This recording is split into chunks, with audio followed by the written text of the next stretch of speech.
এদিন একটা খবর দেখলাম, জানো চুমকি? খবরে শুনলাম করতেন নাকি কোন জজ এবেলে নতুন একটা আইন ধার্য করছে।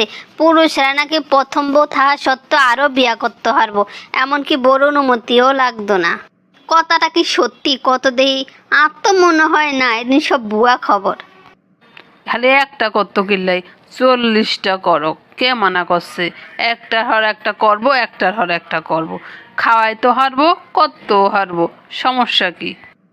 আরে না না, আর তো বিষয়টা অন্যরকম লাগতাছে। এই জজের মনে হয় খুব আর একটা বিয়া করার শখ, কিন্তু হেতের বউ কোনো অনুমতি দেয় না।